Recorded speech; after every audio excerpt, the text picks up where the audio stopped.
साल के घने जंगल, कल कल करते झरने और भारत की सबसे प्राचीन जनजातीय संस्कृतियों में से एक का घर जमीन के नीचे छिपा है।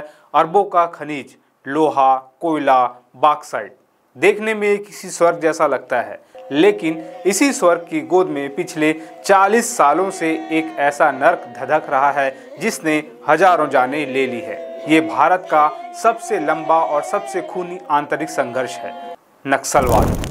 विडंबना देखिए, खनिज संपदा से भरपूर होने के बावजूद बस्तर आज भारत के सबसे पिछड़े और गरीब इलाकों में से एक है। नक्सली यहाँ किसी भी तरह के उद्योग या विकास का हिंसक विरोध करते हैं, जिससे उन लोगों के लिए रोजगार के अवसर खत्म हो जाते हैं जिनके हक की लड़ाई लड़ने का वो दावा करते हैं। तो सवाल ये है कि पश्चिम बंगाल के एक छोटे से गांव नक्सलबाड़ी में 1967 में उठी एक चिंगारी बस्तर के जंगलों में आग कैसे बन गई, और क्या दशकों के बाद अब वाकई इस आग के बुझने का समय आ गया है। आज हम इसी कहानी की तह तक जाएंगे। कहानी शुरू होती है 25 मई 1967 को पश्चिम बंगाल के गांव नक्सलबाड़ी से। जमींदारों के शोषण और भूमि सुधारों की विफलता से नाराज किसानों ने हथियार उठा लिए। इस विद्रोह के प्रणेता थे चारू मजुमदार और कानू सान्याल, जो चीनी नेता माओ त्से-तुंग की विचारधारा से प्रेरित थे। माओ का मानना था कि सत्ता बंदूक की नली से निकलती है। उनका लक्ष्य था संसदीय लोकतंत्र को उखाड़ फेंकना और बलपूर्वक एक साम्यवादी शासन स्थापित करना। ये विचारधारा उन इलाकों में तेजी से फैली जहां गरीबी, अशिक्षा और सरकारी उपेक्षा चरम पर थी। धीरे धीरे भारत के नक्शे पर एक लाल गलियारा उभरने लगा, लेकिन बस्तर में इस विचारधारा को घर कैसे मिला, इसकी जड़ें इतिहास में गहरी हैं। बस्तर के आदिवासियों के मन में बाहरी लोगों के खिलाफ गुस्सा और अविश्वास पहले से ही था। 1910 का भूमकाल विद्रोह अंग्रेजों और ठेकेदारों के शोषण के खिलाफ था। आज़ादी के बाद भी जल, जंगल, जमीन पर उनके पारंपरिक अधिकारों का हनन होता रहा।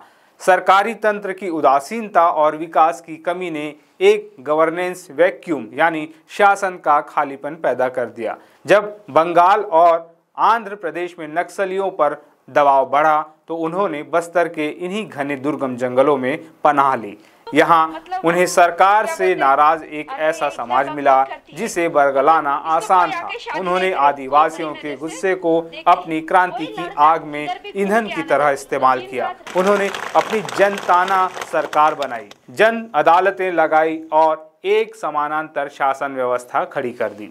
दशकों तक सरकार की रणनीतियां यहाँ नाकाम होती रही। सलवा जुडुम जैसे कदमों ने हालात को और बिगाड़ दिया, लेकिन पिछले कुछ सालों में तस्वीर बदलनी शुरू हुई है। अब लड़ाई एक नई 3 आयामी रणनीति से लड़ी जा रही है। पहला हथियार, फॉरवर्ड ऑपरेटिंग बेस। ये सिर्फ कैंप नहीं है, ये नक्सलियों के गढ़ में घुसकर बनाए गए रणनीतिक किले हैं। पिछले 3-4 सालों में ऐसे 40 से ज़्यादा बेस बनाए गए हैं। ये उन नो-गो इलाकों में बने हैं जहां पहले से सुरक्षा बलों का जाना नामुमकिन था। ये बेस नक्सलियों की सप्लाई लाइन काटते हैं, उनकी आवाजाही रोकते हैं और ऑपरेशन के लिए एक लॉन्चिंग पैड का काम करते हैं। दूसरा हथियार, कोबरा कमांडो यानी कमांडो बटालियन फॉर रिजॉल्यूट एक्शन। ये सीआरपीएफ की एक एलिट यूनिट है जिसे 2008 में खास तौर पर जंगल और गुरिल्ला युद्ध के लिए बनाया गया था। ये हवा से उतरते हैं, घने जंगलों में घात लगाते हैं और सटीक खुफिया जानकारी पर बड़े नक्सलियों को निशाना बनाते हैं। ये नक्सलियों को उनकी ही भाषा में जवाब देते हैं। और तीसरा और शायद सबसे अहम हथियार, डिस्ट्रिक्ट रिजर्व गार्ड यानी डीआरजी। इन्हें बस्तर के बेटे या धरती के पुत्र भी कहा जाता है। डीआरजी छत्तीसगढ़ पुलिस की एक अनोखी फोर्स है जिसमें स्थानीय आदिवासी युवकों को भर्ती किया जाता है। सबसे बड़ी बात, इसमें सरेंडर कर चुके नक्सली भी शामिल होते हैं। ये जवान जंगल में चप्पे चप्पे से वाकिफ है, वे स्थानीय बोली समझते हैं, नक्सलियों की रणनीति जानते हैं और वो खुफिया जानकारी लाते हैं जो किसी और फोर्स के लिए नामुमकिन है। डीआरजी आगे रास्ता दिखाती है और कोबरा और दूसरी फोर्स पीछे प्रहार करती है। इस तिहरी रणनीति के नतीजे चौंकाने वाले हैं। इस साल अब तक सैकड़ों नक्सली या तो मारे गए हैं या गिरफ्तार हुए। बड़े बड़े इनामी कमांडर ढेर हो चुके हैं। एनकाउंटर के डर से सरेंडर करने वालों की संख्या बढ़ गई है। केंद्रीय गृह मंत्री ने मार्च 2026 तक देश से नक्सलवाद को खत्म करने का लक्ष्य रखा है। आज बस्तर एक दोराहे पर खड़ा है। एक तरफ दशकों की हिंसा के जख्म है तो दूसरी तरफ शांति और विकास की एक नई सुबह की उम्मीद। सुरक्षा बलों की सफलता ने विकास का रास्ता तो खोल दिया है, लेकिन असली जीत तब होगी जब बंदूक की आवाज की जगह स्कूलों में बच्चों के हंसने की आवाज गूंजेगी। असली चुनौती सैन्य जीत के बाद शुरू होगी, उन मूल कारणों को दूर करना जिन्होंने इस आंदोलन को जन्म दिया था। गरीबी, शोषण और अविश्वास। बस्तर की असली लड़ाई अब बंदूक से नहीं बल्कि विकास, न्याय और विश्वास से जीती जाएगी। देखने के लिए धन्यवाद। अगर आपको ये वीडियो जानकारीपूर्ण लगा तो इसे लाइक करें, शेयर करें और हमारे चैनल को सब्सक्राइब करना ना भूलें।